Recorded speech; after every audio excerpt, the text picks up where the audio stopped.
नहीं,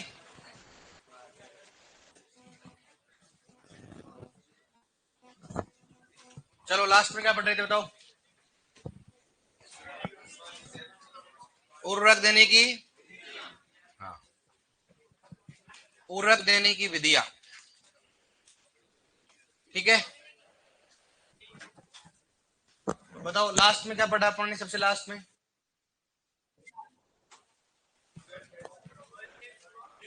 है, हाँ, चलो अपने अपन ने टॉप ड्रेसिंग क्या होता है, खड़ी फसल में एक समान रूप से उर्वरक को छिड़क कर देना। ब्रॉडकास्टिंग क्या होती है, छिड़क कर देना, क्या देना, छिड़क कर देना। भारत में कौन सी प्रयोग की जाती है, दलहनी फसलों में स्टार्टर डोज कितनी होती है,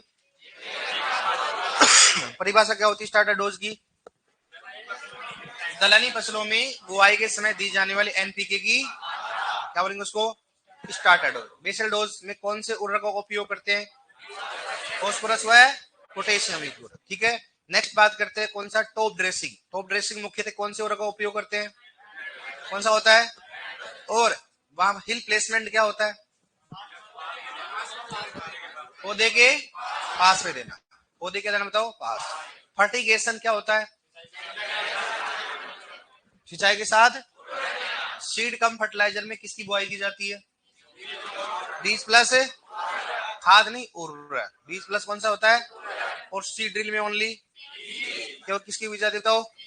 चलिए पढ़ने, सॉइल टेस्ट क्रॉप रेस्पॉन्स में कैसे उर्वरकों को दिया जाता है, मृदा का परीक्षण करने के बाद उसमें पौधे में उर्वरक दिया जाता है। अब किसकी बात करें बताओ, नेक्स्ट कौन से नंबर की बताओ, है 13, ये ड्रिस किसकी बात करेंगे, DRIS, इसका बात है ड्रिस विधि, ठीक है। इसका डायग्नोसिस कौन सा हो गया, डायग्नोसिस कौन सा हो गया, diagnosis recommendation, diagnosis recommendation integrated system, लिखो इसको integrated system, integrated system. Dish का मतलब क्या होता है, diagnosis recommendation integrated system, DRIS। Dish विधि में क्या होगा, diagnosis recommendation integrated system.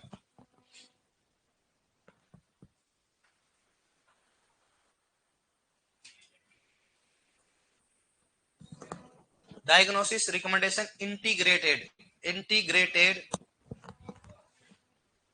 System, diagnosis recommendation integrated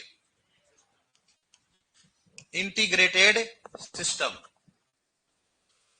diagnosis recommendation integrated system, diagnosis recommendation integrated system, diagnosis recommendation integrated system, ठीक है डियर। अब देखो इसमें डिस में क्या करते हैं, इसमें पौधे का परीक्षण करते हैं, किसके बताओ, उसमें पौधे का परीक्षण करते हैं, मतलब उसमें तो किसका करते हैं बताओ, मर्दा का। इसमें किसमें करेंगे बताओ, पौधे का। जिसमें मान लो कि पौधे का परीक्षण, जैसे पत्तियां पीली क्यों पड़ रही है या क्यों नहीं हो रही है, तो क्या करेंगे, पौधे की पत्तियों क्या किया जाता है, परीक्षण किया जाता है।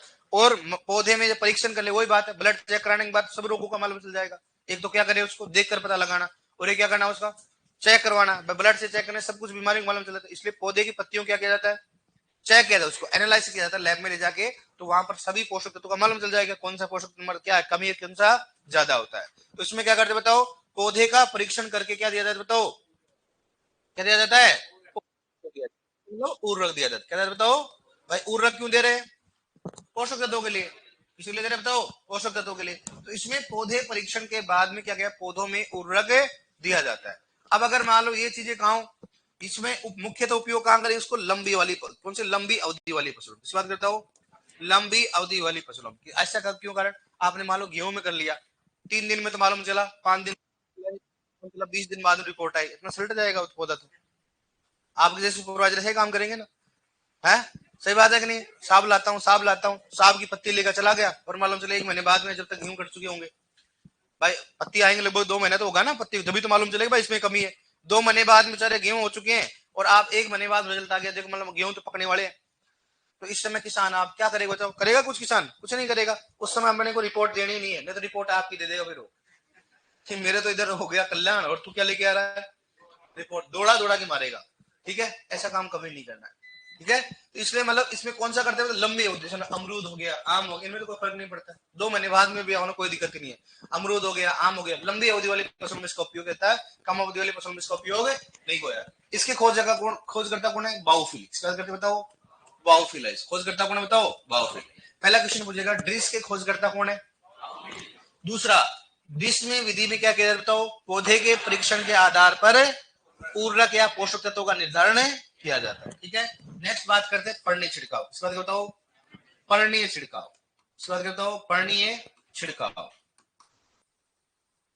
पर्णीय छिड़काव की बात करते हैं, मतलब पौधों पर क्या करना, उसको छिड़काव करना। पर्णीय छिड़काव की बात करते हैं तो पर्णीय छिड़काव में मुख्यतः किसका किया जाता है बताओ? नाइट्रोजन व सूक्ष्म पोषक। इस बात करते हैं नाइट्रोजन व सूक्ष्म पोषक तत्वों का उपयोग किया जाता है। नाइट्रोजन व सूक्ष्म पोषक तत्वों का इसमें उपयोग किया जाता है। नाइट्रोजन की बात करते हैं, नाइट्रोजन और सूक्ष्म पोषक तत्व इसमें उपयोग किया जाता है। ठीक है, अब देखो यहां नाइट्रोजन में कौन सा किया जाता है? यूरिया। और मैंने बताया यूरिया में कितना लिया था सांद्रता बताओ? 2%। कितना लेंगे बताओ? 2%। यूरिया की पर्णीय छिड़काव के लिए सांद्रता कितनी होती बताओ? 2% लेते हैं। और सूक्ष्म पोषक तत्व सांद्रता के लिए कितना लेते बताओ? 0.5%। इसलिए पढ़ा होगा अपने पोषक तत्व में, जिंक में देखा होगा आप। जिंक पढ़ा कि नहीं पढ़ा आपने? क्या पढ़ा आपने बताओ? 0.5% जिंक सल्फेट व 0.25% क्या पढ़ा आपने? Calcium carbonate. पढ़ा कि नहीं पढ़ा? आपकी शक्ल से तो लग नहीं रहा, देख रहे हो जिस प्रकार से मैं कहां लिखवाया है। किस किसी ने पोषक तत्व पढ़ा? हाथ खड़े कर देगा। हाँ, सबने पढ़ा है, झूठ मत बोलना है। किसी ने, आपने नहीं पढ़ा तो फिर हाथ क्यों नहीं खड़ा करना? खड़ा। अरे वाह बेटा, बता क्या क्या लिखा है मैंने? अगर खेरा रोग के नियंत्रण करेंगे तो क्या करना चाहिए बताओ? है क्या करना चाहिए बता?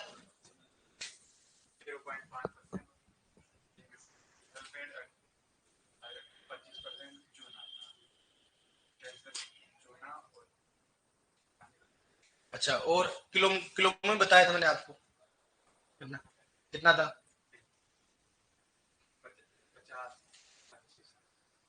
5 और 25। बैठो। अरे क्या बताया? बैठ। क्या बताया मैंने? 5 और 25 क्या है? 5 और 25 बताया मैंने। 5 और 2.5 किलोग्राम बताया मैंने तो। पढ़ता नहीं तो? अरे तो नया आएगा, शकल से नहीं लगा तो बैठ। अरे पढ़ लिया कर, पढ़ लिया कर। खड़ा हाथ करता नहीं, क्या मालूम चला मेरे को? खड़ा बता क्या बता? जिंक सल्फेट है? पढ़ाई नहीं अभी, पढ़ी को नहीं। कहां से? भीलवाड़ा से। 12वीं किससे की? एग्रीकल्चर से, साइंस से? फिर वहां पर तो देखा होगा ना यार, है? मैं सोचा हो सकता है मैथमेटिक्स हो। सही बात है कि नहीं? बता बता क्या खेल रोग किसकी कमी कारण होता है? ये तेरे कैसे मालूम? ये तो याद है इसके, है? ये कैसे याद है जब तुम पढ़ाई नहीं तो? है ना? ये कैसे याद है? खेरा रोग तो आता है इसको, है? आप बताओ देख, आप नए स्टूडेंट हो, कब आए थे? आज आए, कोई बात नहीं। बताओ आप, बताओ खेरा रोग किसके कारण होता है? नाइट्रोजन की कमी। 12th कब की थी आपने? है 18 में? तो आपने बीएच में बीएससी नहीं किया आपने? बीएससी कहां से की? कॉलेज जाते थे कि नहीं जानते थे? पक्की बात है? तो बताओ खेरा रोग किसकी कमी कारण होता है? जिंक की कमी कारण। किस कारण होता है? जिंक। बैठो। आप बीएससी वाले हो है ना? ये जो ये जूनियर है आपके सभी। और कौन है एमएससी वाला? कौन है? नहीं आज नहीं आया हुआ एमएससी वाला, मिला था कल मेरे से। है परमानेंट गया है? परमानेंट तो नहीं जा सकता, उसको तोड़ नहीं दूंगा मैं। हाँ, और कौन है बीएससी वाला इसमें? हाँ देखो, खड़े और दोनों खड़े, इधर आओ। ये बॉस है ना यार, आपके तो बॉस ही हो गए। लड़कियों को बोलते हैं मिस बॉस और छोरों क्या बोलते हैं? बॉस। ये आपके तो बॉस ही है भाई, आप तो 12th पास हो। इधर और भाई बॉस का देखो लेवल। ओए आवाज नहीं। बीएससी कहां से की? झालावाड़ से। आपने कहां से की? आप जानते हो उनको? कब आए थे आपका एडमिशन? आज ही? आपका एडमिशन कब है? भाई बहनों, क्लासमेट हो तो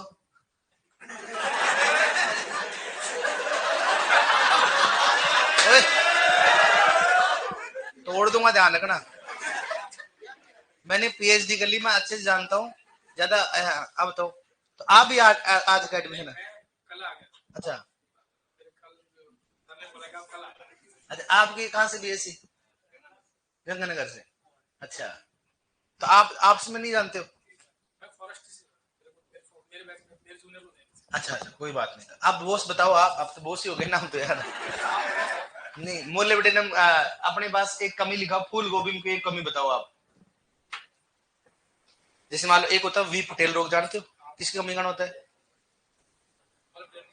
और दान में खरा रोग, पक्की बात है। तो जिंक के नियंत्रण के लिए क्या करना चाहिए उसको, खरा रोग के नियंत्रण के लिए? हाँ, कुछ आइडिया वैसे, मतलब अपने को थोड़ा नॉर्मली। हाँ, जिंक का स्प्रे। और जिंक किसके रूप में दिया जाना चाहिए? जिंक कैल्शियम कार्बोनेट, या जिंक कार्बोनेट, या जिंक सल्फेट, या कैसे है? कितना जाना चाहिए?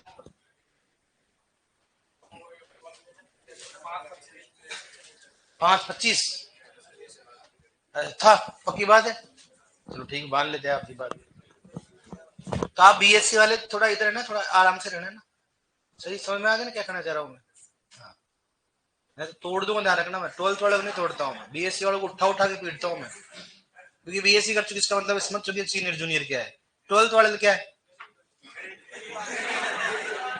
समझ गया? हाँ बैठ। ठीक है मैम। मिस बॉस, कोई दिक्कत है यहाँ पर? कोई समस्या? यहाँ एडजस्ट कर लोगे इनके साथ में? आप पढ़ाना इनको सभी को, ध्यान रखना। आप बड़े हो, आपकी रेस्पॉन्सिबिलिटी बनती है इनको संभालना। आप इनके साथ में रह रहे हो क्या? हॉस्टल में रहते हो आप? बाहर रहते हो? हमारे वहाँ, चलो कोई बात नहीं। ये क्यों कर रहे हैं पहले बताओ मेरे को। ये फर्क पड़ता है बीएससी और 12th का। अगर तुम बीएससी तो ऐसे नहीं करते आप, लेवल का फर्क पड़ता है ना भाई। तो गेंडो तुम्हारा देख लो अब। लेकिन नौकरी हमेशा एक बीएससी वाला करता है। अगर अगर मान लो 12th वाला करता है, सबसे ज्यादा प्रमोशन किसके होते हैं? 12th वालों। तो सिंपल सी बात, 30 साल, लगभग 40 साल की नौकरी बचती है उनके पास। लगभग 35-40 साल की नौकरी बनती है, प्रमोशन तक खूब आगे चला जाता है। बीएससी में थोड़ा क्या है, थोड़ा ऐसी बात, प्रमोशन सेम ही होता है, लेकिन एज क्या हो जाती है, कम हो जाती है। सिंपल सी बात है भाई। एक तो मान लो 40 साल नौकरी करे, एक 25 साल नौकरी करे, फर्क तो पड़ता है ना। मान लो 40 साल बनने वाला 20 साल का हो गया, तो कितने साल नौकरी करेगा? 40 साल। 60 साल की जॉब होती है ना। और अगर 25 साल को, तो कितनी साल हो गई? 35 साल। और एक बेचारा 18 साल का, मान लो 20 साल का नौकरी लग गया, तो कहाँ प्रमोशन होगा? देख लो उसको। इसलिए बोलो, बढ़िया पढ़ाई करो, लग जाओ आप। ये लड़कियां कैसे देख रही है ऐसे? हाँ बबुआ, कहाँ चल रहा है ये? हमको मालूम नहीं था। हम तो सोचता था हम सुपरवाइजर रहेगा, आप लेवल पे जाएगा, आप मैम बनोगे, खतरनाक मैम बनोगे आप, स्कूटी चलाएगा। ठीक है, हाँ, तो थोड़ा ऐसा। ठीक है, तो अच्छे से पढ़ाई करना, ऐसे नहीं मतलब है ना। और इनका अब अपने कैसे मानना, जीरो, कुछ नहीं आता अपने, ऐसे मान के पढ़ाई करना। ठीक है, ऐसे नहीं बीएससी में पढ़ दो सीनियर, ऐसा कुछ नहीं है। पढ़ाई करो आराम से, बढ़िया हो जाएगा। और अपॉर्चुनिटी छोड़ना नहीं है।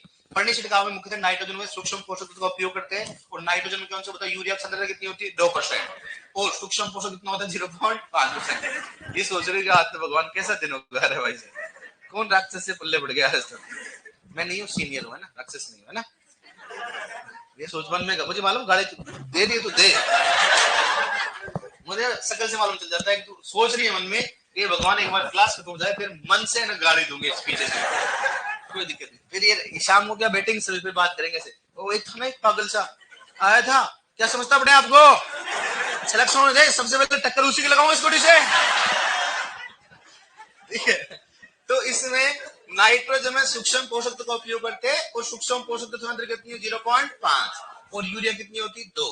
दोनों क्वेश्चन पूछे गए कि बताओ, पढ़ने छिड़काव के लिए सूक्ष्म पोषक तत्व की सांद्रता कितनी होती है? और पढ़ने छिड़काव के लिए यूरिया की सांद्रता कितनी होती है? 2%। मतलब अगर आपको खड़ी फसल में नाइट्रोजन कमी होती है तो यहाँ क्या कर सकते हो, यूरिया का स्प्रे कर सकते हो। कितना % कर सकते हो, 2%। समझ में आ गया तक? हाँ, इसलिए इनको अपन पड़नी छिड़काव किसके लिए उपयुक्त माना जाता है, शुष्क क्षेत्रों के लिए। हाँ, माना जाता है उसको शुष्क क्षेत्रों के लिए भी बहुत अच्छा माना जाता है। क्योंकि शुष्क क्षेत्रों के लिए क्यों माना जाता है, शुष्क क्षेत्रों में पानी रहता नहीं मृदा में। अगर आपने उर्वरक का उपयोग किया, ऑलरेडी पानी मृदा है नहीं मान लो उसमें, तो बताओ उर्वरक का कैसे होगा अपघटन वहां पर। भाई पानी होगा तभी तो क्या होगा, अपघटन होगा, क्रिया करेगा। पानी कम रहता है तो क्या होगा, अपघटन। वहां पर क्या होता है, यूरिया तो कोई भी उर्वरक ढंग से पौधे को उपलब्ध नहीं हो पाता। तो क्या करना चाहिए बताओ वहां पर, पड़नी छिड़काव। पड़नी छिड़काव से तुरंत क्या होगा, फायदा। पड़नी छिड़काव का मतलब होता है जैसे मान लो अपने को बीमार हो रहे हैं और एक आपको टैबलेट दी जा रही है, डायरेक्टली इंजेक्शन ठोका जाए, कौन सा बेस्ट रहता है, इंजेक्शन। तुरंत फायदा मिलता है। सही बात है नहीं, बताओ। तो आप बताओ नेक्स्ट आप इंजेक्शन लेना चाहोगे, टैबलेट लेना चाहोगे? टैबलेट लेना है, इंजेक्शन नहीं लेना होता है, लास्ट में लेना होता है जब कोई उपचार नहीं होता है। हमारे बेटा हुआ मतलब आपको तुरंत फायदा चाहिए है, तो आपको तुरंत फायदा चाहिए। दो आपको देखो, अगर आपको सिलेक्शन लेना है तो आपको डेली डेली आपको पिटाई खानी पड़ेगी, और सिलेक्शन अगर आपके हिसाब से लेना चाहे तो पिटाई नहीं खानी पड़ेगी। कौन सा क्या करना पड़ेगा, भाई साहब खतरनाक है। लड़कियां रोने का नहीं है फिर, ठीक है, यहाँ पर शेड नहीं है, हट लेना चुपचाप। मैंने टेस्ट में पहले बोल दिया खतरनाक पेपर आएगा, सुन लेना, मैं पहले बोल रहा हूँ, फिर रोने का नहीं है इधर। लिखो आप, ये है, लिखो इसमें खोजकर्ता कौन है बताओ, बाउफिल। लिखो खोजकर्ता इसमें बाउफिल, बाउफिल। लिखो कौन सा बताओ, बाउफिल। खोजकर्ता कौन है बताओ, बाउफिल। खोजकर्ता कौन है बताओ, बाउफिल। ठीक है, खोजकर्ता कौन है बताओ, बाउफिल।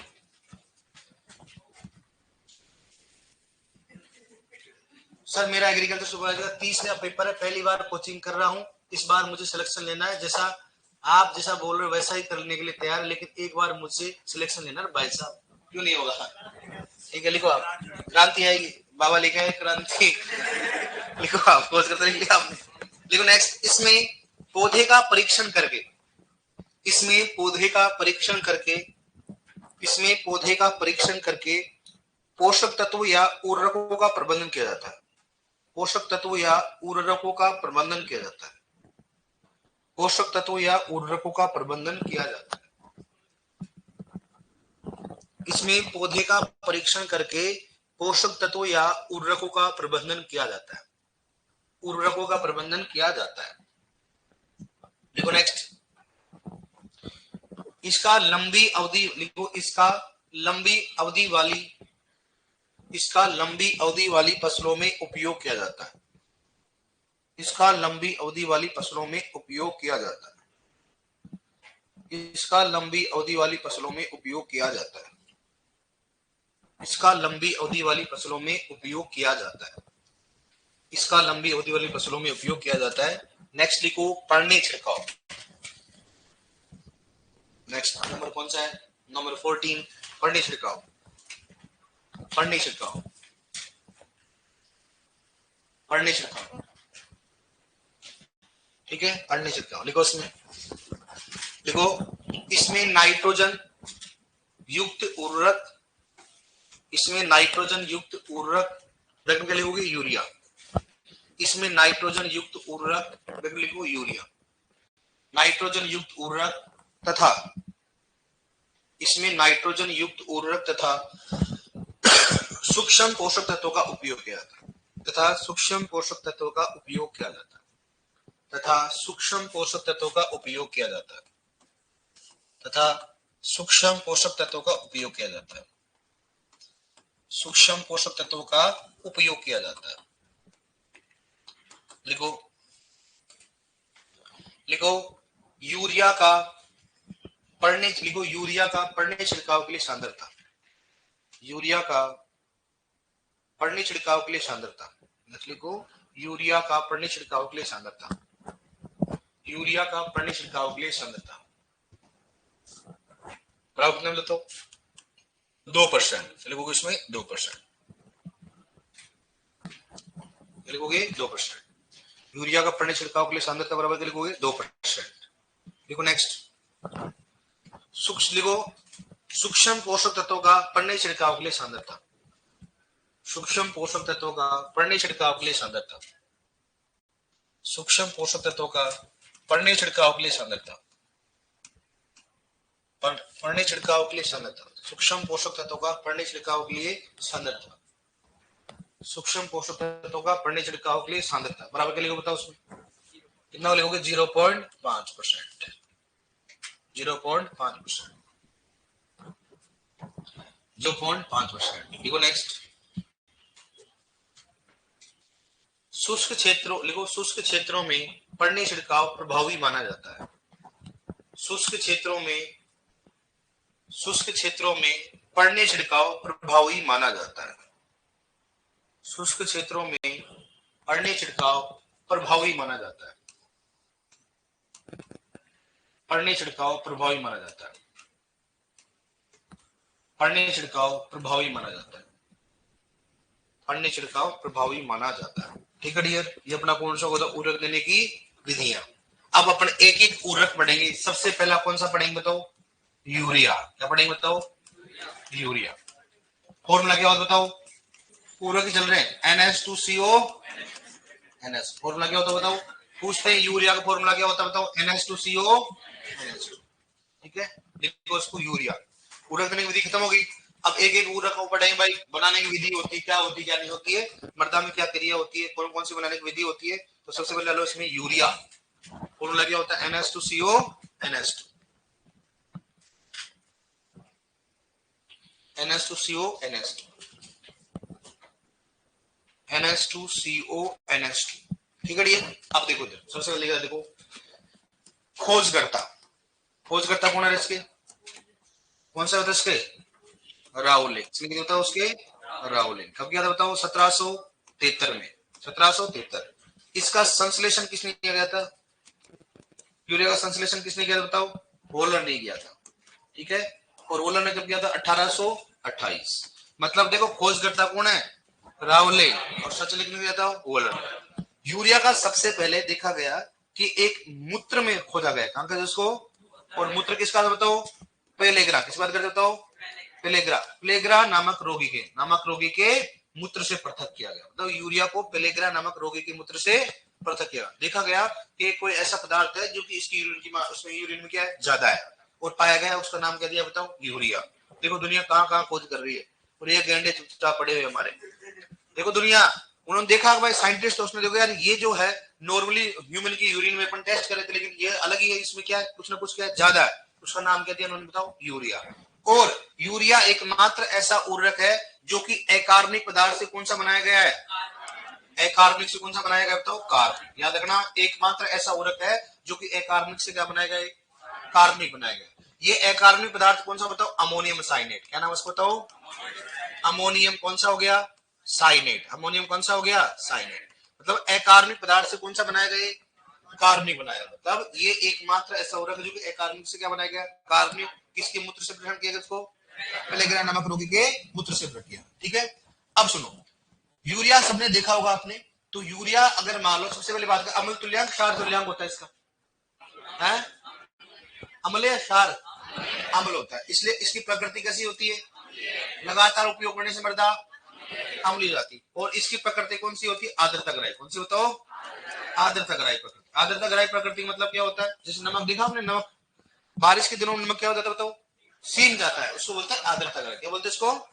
तो यूरिया को कट्टे को देखो खोल कर छोड़ दो आप, क्या हो जाएगा बताओ? सीमा हो जाता है, डेले बन जाते हैं। बनते कि नहीं बनते? तो इसमें क्या होता है? आर्द्रता ग्राही प्रकृति का होता है। और सबसे ज्यादा कौन सा होता है? Ammonium nitrate. कौन सा होता है?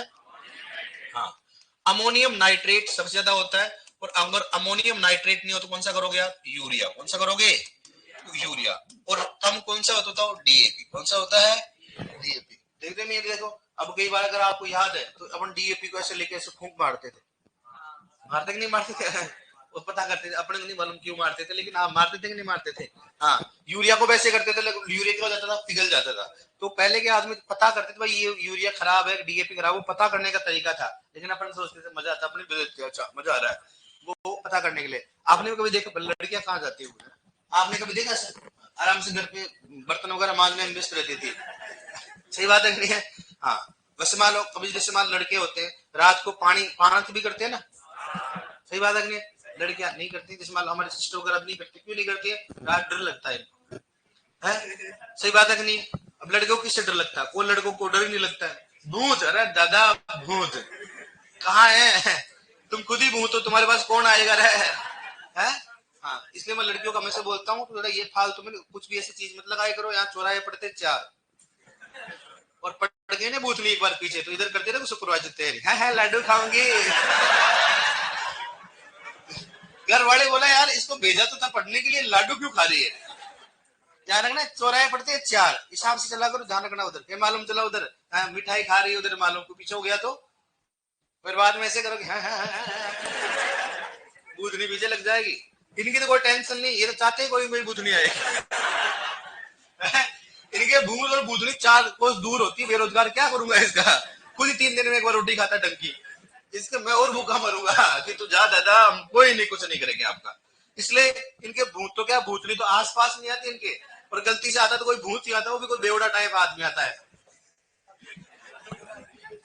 हाँ, थोड़ा ध्यान रखना, मैं ज्ञान की बात बता रहा हूँ, हंसना नहीं है। फिर मैं दौड़ना इधर, बोला ना पहले चौराहे पड़ते 4। हाँ, ध्यान रखना फिर बात। और वहां खुद को मालूम है अगर बाल खुले एक बार बस घर वाले लेके चले जाएंगे, अधूरा सपना हो जाएगा। ठीक है, तो प्रकृति कौन सा होता है? और आदर तक रहे होते, और ये किसके रूप में जाता है? प्रिल। प्रिल का रूप में पाया। प्रिल मतलब क्या होता है? दानेदार। कौन सा होता है? दानेदार। और यूरिया को अगर धान के खेत में उपयोग करते काम करेंगे बताओ? अपचयन क्षेत्र। इसमें करेंगे बताओ?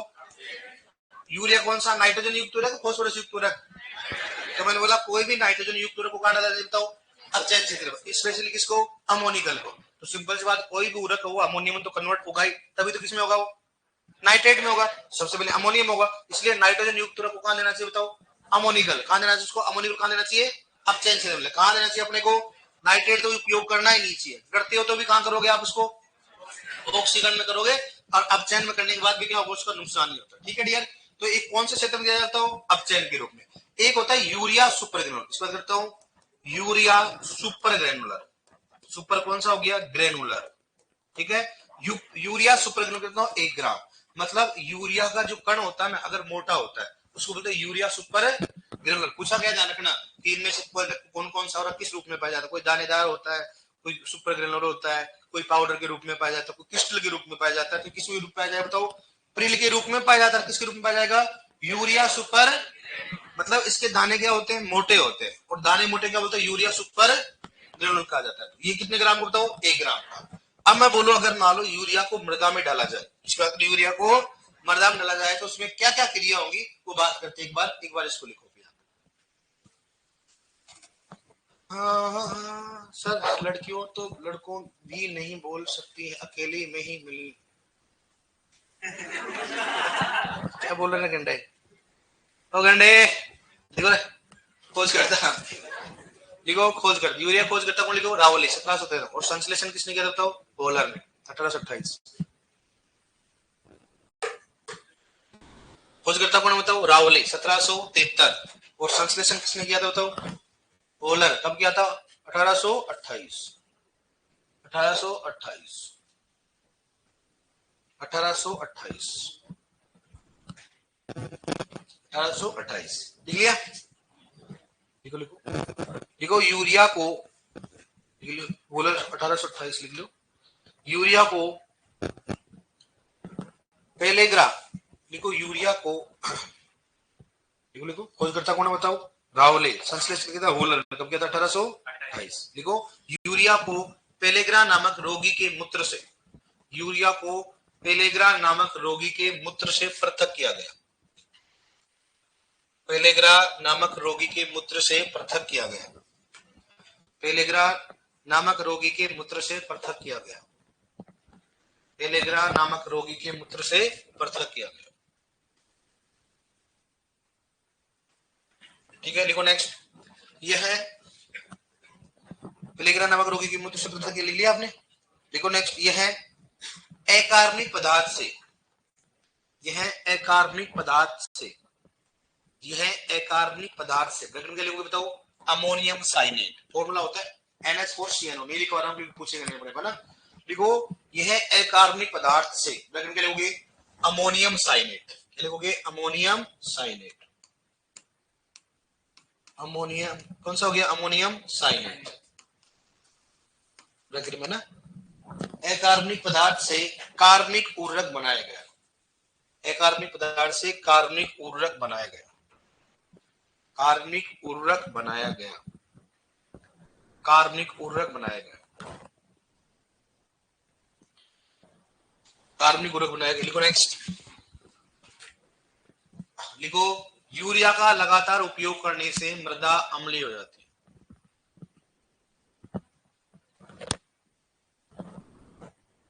यूरिया का लगातार उपयोग करने से मृदा अम्लीय होती है। यूरिया का लगातार उपयोग करने से मृदा अम्लीय हो जाती है। यूरिया का लगातार उपयोग करने से मृदा अम्लीय हो जाती है। यूरिया का लगातार उपयोग करने से मृदा अम्लीय हो जाती है। देखो नेक्स्ट, यह आर्द्रता ग्राही उर्वरक है, यह आर्द्रता ग्राही उर्वरक है, यह आर्द्रता ग्राही उर्वरक है, यह आर्द्रता ग्राही उर्वरक है, आर्द्रता ग्राही उर्वरक है। आर्द्रता ग्राही को इंग्लिश में क्या बोलते हो? हाइग्रोस्कोपिक। क्या बोलेंगे बताओ? लिखना था, लिखो इसको हाइग्रोस्कोपिक, हाइग्रोस्कोपिक, हाइग्रोस्कोपिक। आर्द्रता ग्राही क्या बोलते बताओ उसको? Hygroscopic, hygroscopic. आर्द्रता ग्राही इंग्लिश में क्या बोलते बताओ? हाइग्रोस्कोपिक। देखो नेक्स्ट, और ब्रैकेट में क्या लिखोगे बताओ? सबसे ज्यादा कौन सा है? Ammonium cyanide. कौन सा? Ammonium nitrate. उसके बाद कौन सा होगा? यूरिया। ऐसे लिखो ब्रैकेट में आगे। और इसके आगे आर्द्रता ग्राही उर्वरक है ना, उसके नीचे लिख लो भाई सबसे ज्यादा कौन सा बताओ? Ammonium nitrate. अमोनियम नाइट्रेट में कौन सा होगा? यूरिया। समझ गए ना इसका मतलब? आगे पढ़ाएंगे हम अमोनियम नाइट्रेट पढ़ाएंगे तो वो लिखाएंगे सबसे अधिक कौन सा होता है? Ammonium nitrate.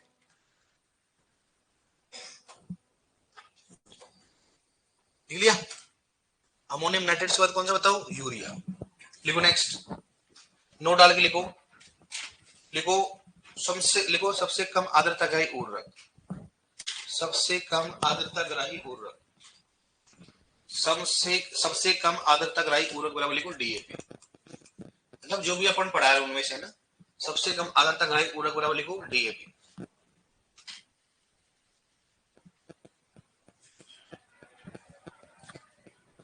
ठीक है, क्या होती है बताओ? डीएपी। ये क्या लिख रखा था? रावोलेर। क्या लिख रखा था? पोलर। 1800, ये कौन? 1700। लिख लिया? देखो नेक्स्ट, देखो यूरिया प्रिल के रूप में पाया जाता है। देखो यूरिया प्रिल, यूरिया प्रिल के रूप में पाया जाता है, यूरिया प्रिल के रूप में पाया जाता है, यूरिया प्रिल के रूप में पाया जाता है, यूरिया प्रिल के रूप में पाया जाता है। ठीक है, देखो नेक्स्ट, यूरिया को, नेक्स्ट लिखो, यूरिया को धान के खेत में, यूरिया को धान के खेत में,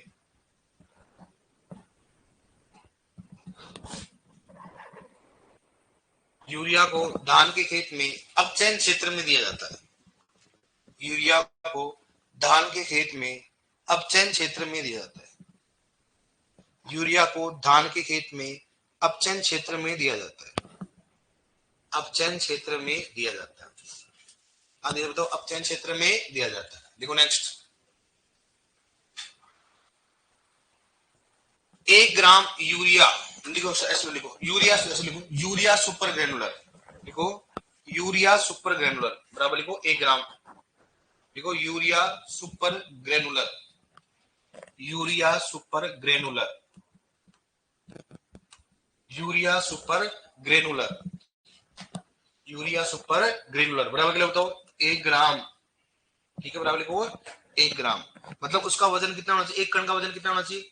1 ग्राम। तो उसको क्या बनेगा? यूरिया सुपर, मतलब जैसे हमारे कण होते हैं ना, कण उसमें कोई 10 mm का होता है, कोई 5 mm का होता है, लेकिन 10 mm का लगभग कितना हो गया? 10 mm 12 mm होता है। उसके क्या होता है? तो पार्टिकल साइज क्या होती है? थोड़ी मोटी होती है। उसका वजन कितना होता है? 1 ग्राम होता है। तो जिसका 1 ग्राम वजन उसको क्या बनेगा? Urea super granular. ठीक है, देखो नेक्स्ट, देख रहे हैं इसमें अम्लीय होता है, आर्द्रता ग्राही होता है, पिल के रूप में हो गया, अपचयन क्षेत्र कौन सा? Urea super granular. दूसरा सुनना, अगर क्वेश्चन कैसे आएगा कि बताओ किसान, किसी फार्मर का नाम लेगा, यदि बाबूलाल अपने चने के खेत में लगातार यूरिया का 5 साल उपयोग कर रहा है, तो बताओ मृदा का पीएच कैसा होगा? कर लोगे ना ऐसे? ओके, अब लिखो, हेडिंग डालो, मृदा में यूरिया की क्रिया, मृदा में यूरिया की क्रिया,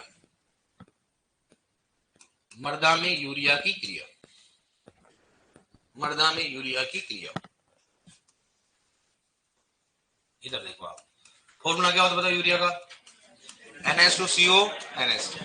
इसको जैसे मृदा में डालते हैं तो वहां पानी के साथ क्रिया करते हैं, उसको हाइड्रोलाइसिस। कौन सा एंजाइम ऊपर से बताओ, यूरिएज। कौन सा हो गया, यूरिएज।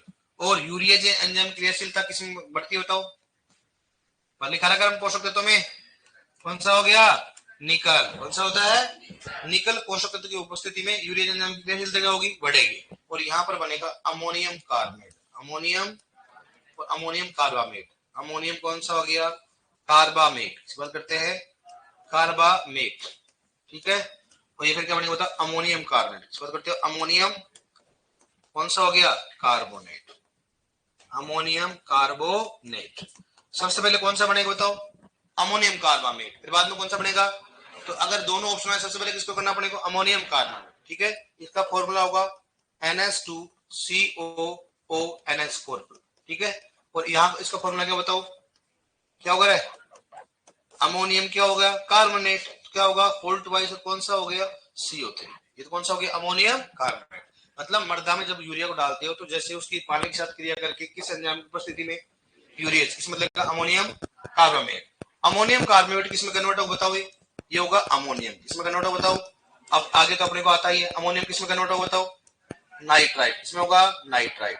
और नाइट्राइट किसमें बताओ, किसमें होगा, नाइट्रेट, किसमें बताओ, नाइट्रेट में होगा। ये किसमें बताओ, नाइट्रेट में होगा, ठीक है। और अमोनियम का नाइट्रेट बदलने के लिए क्या बोलते बताओ, क्या होता है, नाइट्रिफिकेशन। और इंग्लिश बताओ, नाइट्रिफिकेशन। दिखाया मैंने आपको पूरा। और यहाँ पर बताओ कौन सा बैक्टीरिया काम आएगा बताओ, नाइट्रोसोमोनास, नाइट्रोसोमोनास की बात करते हैं। और यहाँ पर कौन सा बताओ, यहाँ पर कौन सा हो गया, नाइट्रोबैक्टर। यहाँ पर कौन सा हो गया, नाइट्रोबैक्टर, नाइट्रोबैक्टर, नाइट्रोबैक्टर। एक तो कौन सा होगा, नाइट्रोसोमोनास, और दूसरा कौन सा होगा, नाइट्रोबैक्टर। पौधा किसके रूप में बताओ, नाइट्रोजन नाइट्रेट। धान का पौधा किसके रूप में मिलेगा, अगर अपचयन क्षेत्र में देंगे तो क्या अमोनियम नाइट्रेट में कन्वर्ट होगा, क्या नहीं होगा, क्योंकि वहां पर क्या ऑक्सीजन है ही नहीं। तो कहां रहेगा बताओ, अमोनियम।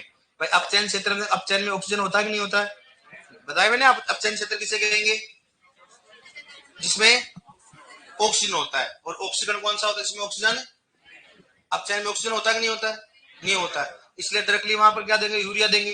तो जब उसको बाद ऑक्सीजन मिलेगा ही नहीं तो अमोनियम किसमें कन्वर्ट नहीं होगा, ये तो मालूम है ना आपको, समझ में नहीं आ रहा, अच्छा भगवान ही मालिक है, इनका पढ़ते तो है नहीं।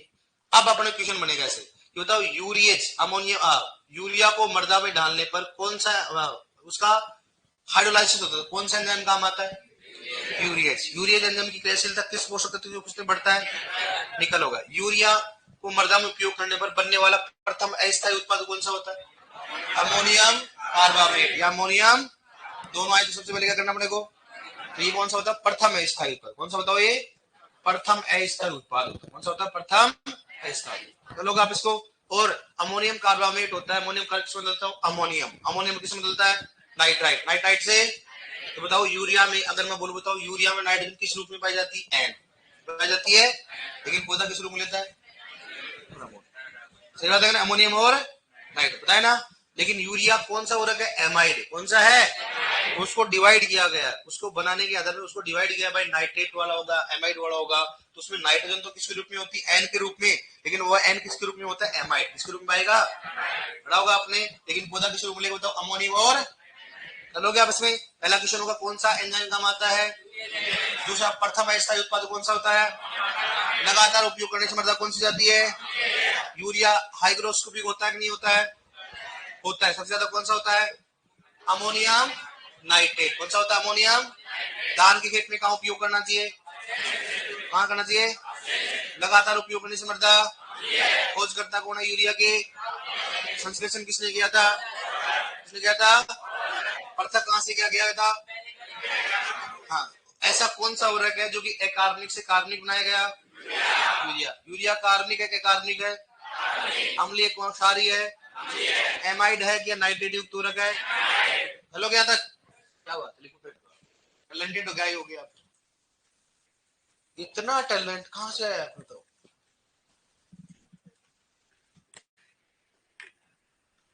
लिखो इसको, लिखो रिएक्शन को।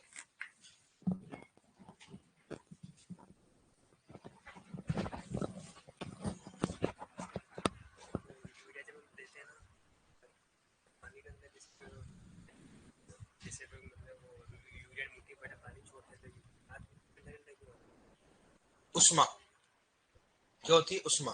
जैसे बारिश के दिनों में पहली बारिश है तो गर्मी क्यों लगती है? उसको बोलते हैं क्लेदन उष्मा। क्या बोलते हैं? क्लेदन उष्मा। ठीक है। कोई भी चीज जो ठंडी और गर्म होती थी, इसलिए अपने इंजेक्शन कई बार अपने गलत लग जाता है। बर्फ लगाते कि नहीं लगाते? तो बर्फ तो ठंडी होती है, लेकिन आपको अंदर से गर्म एहसास फील होता है कि नहीं होता?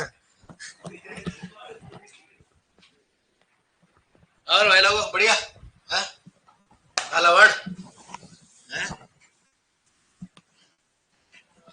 तो तुम रब में कैसे लिख रहे हो?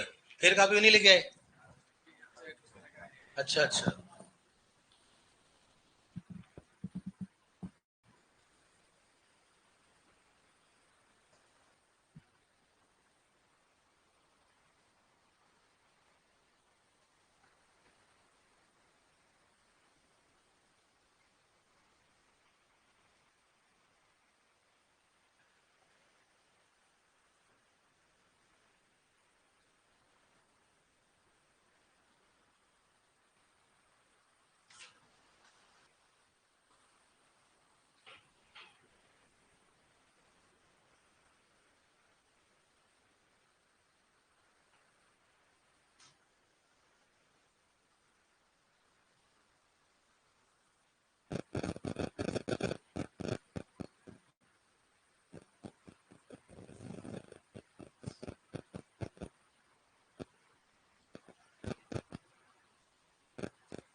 दिख रहा है? अगर दिख नहीं रहा?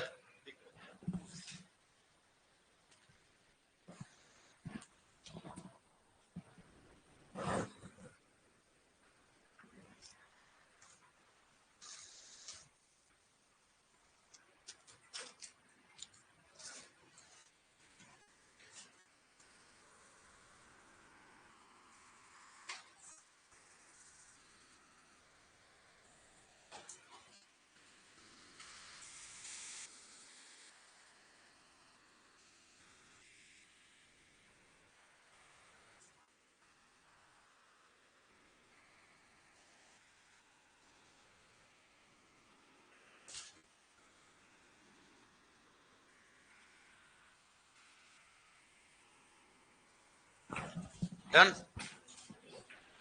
क्लियर?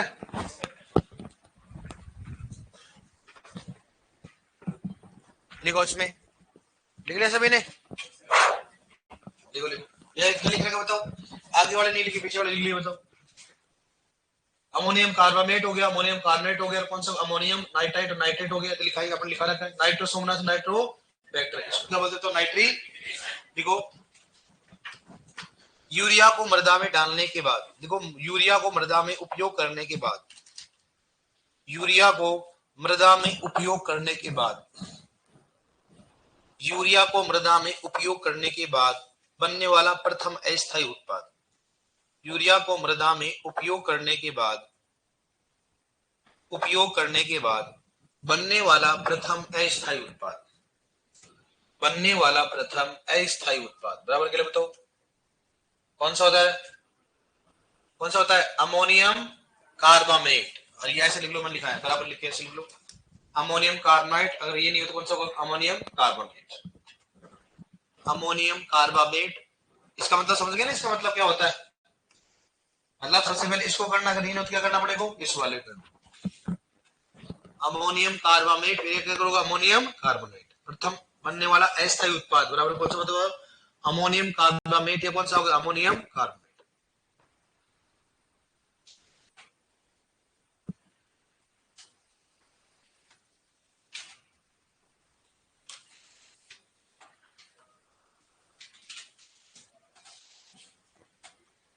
लिखो नेक्स्ट, यूरिया के लिखो यूरिया के हाइड्रोलाइसिस, लिखो यूरिया के हाइड्रोलाइसिस, हाइड्रोलाइसिस,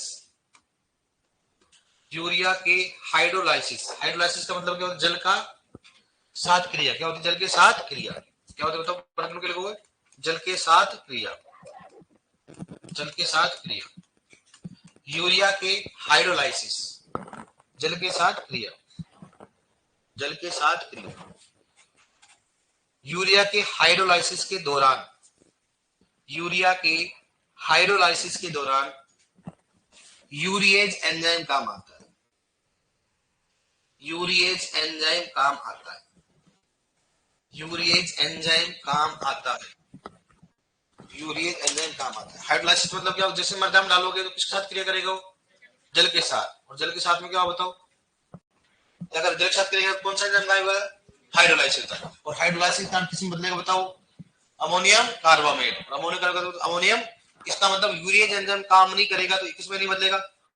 अमोनियम कार्बामेट। और अमोनियम कार्बामेट इसका नहीं बदलेगा बताओ? अमोनियम। इसका मतलब यूरिएज एंजाइम क्या होता है? अपने लिए क्या होता है? जरूरी होता है। अगर यूरिएज एंजाइम नहीं आएगा तो उसमें क्या होगा? अपघटन नहीं होगा। ओके डियर, नेक्स्ट अपन कल पढ़ेंगे। बताओ पेपर में क्या दिया आंसर है?